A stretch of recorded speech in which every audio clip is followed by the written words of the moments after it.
মস্তিষ্কের জন্য ক্ষতিকর 7 বদ অভ্যাস।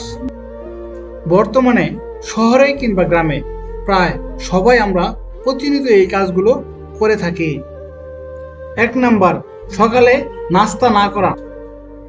রাতে আমরা একটা লম্বা সময় ঘুমিয়ে থাকি, শরীর নিস্তেজ হয়ে যায়। সকালে উঠে 1 গ্লাস পানি খেয়ে নাস্তা করলে আবার শরীরে সচেতনতা ফিরে আসে।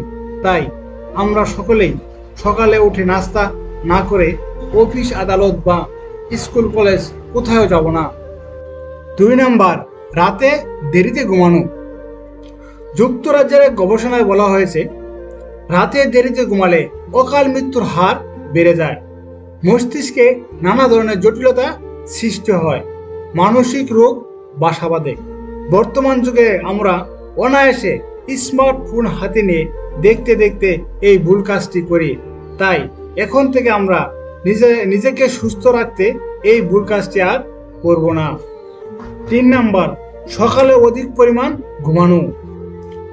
সকালে ফজর নামাজ আদায় করে একটু হাঁটাহাঁটি করলে, আবহাওয়া গায়ে লাগালে মন ফুরফুরে পরিষ্কার এবং সতেজ হয় ও অকাল মৃত্যুর হার কমে যায়। তাই এখন থেকে আমরা নিজেকে সচেতন রাখতে দেরিতে ঘুম থেকে উঠব না। 4 নাম্বার, ইচ্ছাকৃতভাবে প্রস্রাব আটকিয়ে রাখা।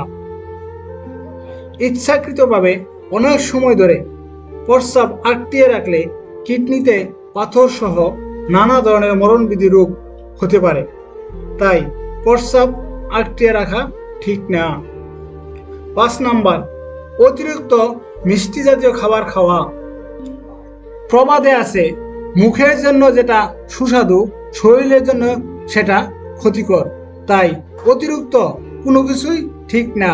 মিষ্টি জাতীয় খাবার তো বটেই, এতে ডায়াবেটিস সহ মরণবিধি অনেক রোগ শরীরে বাসা বাঁধে। 6 নাম্বার, খাওয়ার সময় টিভি বা কম্পিউটার দেখা। খাবার সবসময় স্বাদ নিয়ে খেতে হয়। টিভি বা কম্পিউটার দেখে খাবার খেলে খাবারের স্বাদ বোঝা যায় না। ইসলাম ধর্মে আছে খাবার ইবাদতের শামিল। তাই আমরা এই ভুল কাজটি আর করব না। 7 নাম্বার, মাথায় ক্যাপ বা মাস্ক অথবা পায়ে মোজা পরে ঘুমানো।